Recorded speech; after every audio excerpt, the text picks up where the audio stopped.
All right, in our first half hour, we took a look at Iowa politics, and now we are crossing over the river into Illinois. House lawmakers are back from break, and both chambers are working to get bills passed, with the session's end looming at the end of May. So we are joined by Brendan Moore, State House reporter for the nonprofit newsroom, Capital News, Illinois. All right, Brendan, let's start with insurance bills. Lawmakers out of the House have passed a bill that would allow the state to regulate home and auto insurance. What's going on here? Yeah, Shelby. So this is basically effort to basically stop out-of-state risk from being passed on to people in Illinois.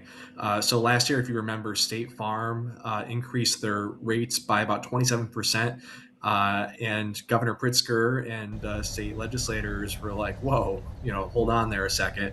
That doesn't seem to square with what our numbers are showing." So this bill would basically it would require insurers to give at least 60 days notice before raising renewal premiums by more than 10% for dropping coverage or not renewing certain policies. It would also give more regulatory power to the Illinois Department of Insurance to review rates.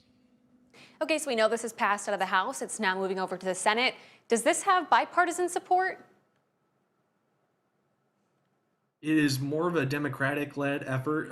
Democrats have supermajorities in the legislature, and obviously Governor Pritzker is a Democrat. There have been some concerns from Republicans and from some business interests, the insurance industry, that basically this would make it more expensive to do business in Illinois. Obviously, insurance rates have been going up across the board in recent years, not just in Illinois, but everywhere. And they said that this would make it even harder in Illinois. Well, I want to turn to power and data centers. We've been talking a lot about this. The legislation is working on the Power Act right now, but I want to look specifically at the Illinois Commerce Commission. They've ruled that Commonwealth Edison may implement new tariff provisions for data centers. So, first of all, what is a tariff provision for data centers, and how is this going to impact consumers?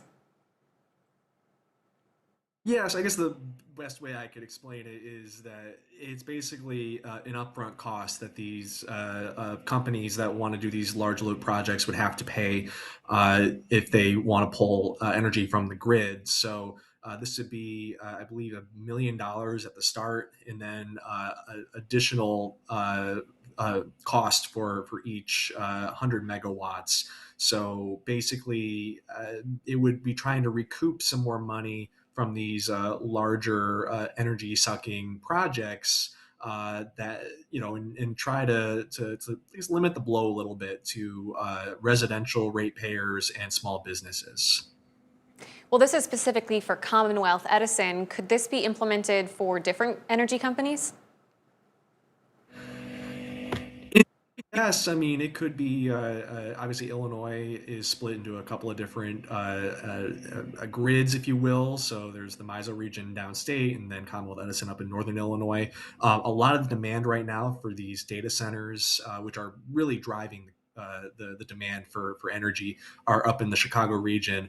But in theory, as the reports are showing that there's going to be a significant drain on the grid across the whole state, that this is something that could happen statewide, and I would not be surprised to see other provisions taken, other methods taken by the ICC to try to, I guess, limit the blow to ratepayers when these big projects come along.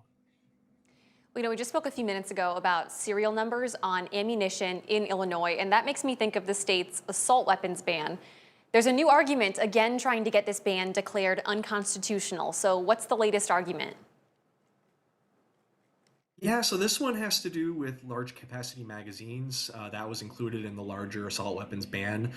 There was a recent ruling in Washington, D.C. that essentially declared unconstitutional the district's ban on large capacity magazines.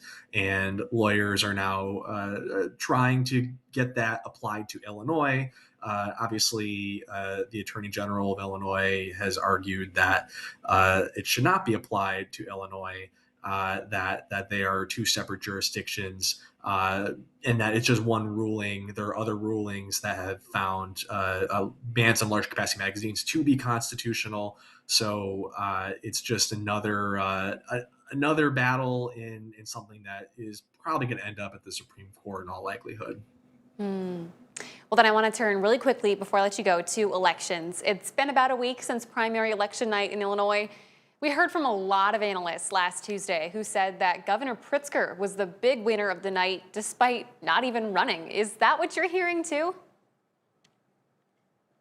100%. So JB Pritzker was on the ballot, but he was unopposed.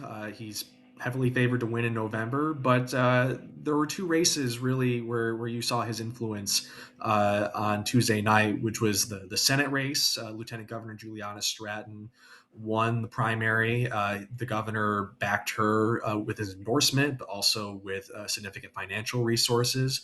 And then also in the race for comptroller, Margaret Croak, who's a state representative from Chicago, is a former campaign official for Governor Pritzker, worked for him in government as well. He endorsed her, also financially backed her. They both won. And I think many would say that they probably would not have won if they had not had his endorsement and his financial backing. And so it's a feather in the cap for Governor Pritzker. It certainly makes him look good nationally ahead of his reelection and possibly ahead of a 2028 presidential bid. And we'll have to wait and see what he announces about that. He's been very tight-lipped. Brendan, thank you as always so much for your time today. I really appreciate this. And for you guys at home, we have our political coverage for both states up on our website underneath the As Seen on TV tab.